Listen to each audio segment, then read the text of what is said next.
That's all trip இது ஒரு auto மற்றும் கேப் புக்கிங் ஆப். சின்ன டவுன்களுக்கு விசேஷம், கோயில், குளம்னு டூர் போறவங்க ஆட்டோ கேப் கிடைக்காம ரொம்ப கஷ்டப்படுவாங்க. அவங்களுக்கு இந்த ஆப் ரொம்ப பிரயோஜனமா இருக்கும். கீழே டிஸ்கிரிப்ஷன்ல இருக்க லிங்கை கிளிக் பண்ணி தட்ஸ் ஆல் ட்ரிப்பை டவுன்லோட் பண்ணிக்கோங்க.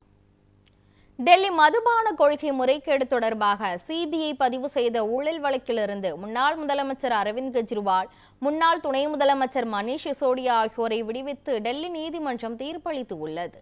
டெல்லியில் ஆம் ஆத்மி ஆட்சி காலத்தில் 2021ஆம் ஆண்டு புதிய மதுபான கொள்கை அமல்படுத்தப்பட்டது. இதில் முறைகேடு நடைபெற்றதாக புகார்கள் எழுந்த நிலையில் சிபிஐ வழக்கு பதிவு செய்து விசாரணை மேற்கொண்டது. இந்த வழக்கில் குற்றம் சாட்டப்பட்ட முன்னாள் முதலமைச்சர் கெஜ்ரிவால், முன்னாள் துணை முதலமைச்சர் மணீஷ் சிசோடியா உள்ளிட்டோர் கைது செய்யப்பட்டு சிறையில் அடைக்கப்பட்டனர்.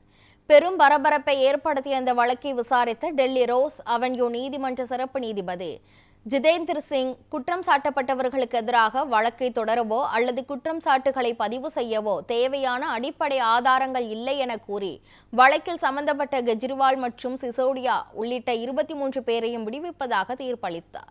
இந்த வழக்கில் குற்றச்சாட்டுகளை உறுதிப்படுத்த வலுவான ஆதாரங்கள் எதுவும் இல்லை என்றும், சிபிஐ முன்வைத்த குற்றச்சாட்டுகள் பெரும்பாலும் யூகங்களின் அடிப்படையிலே உள்ளன என்றும் நீதிபதி தெரிவித்தார்.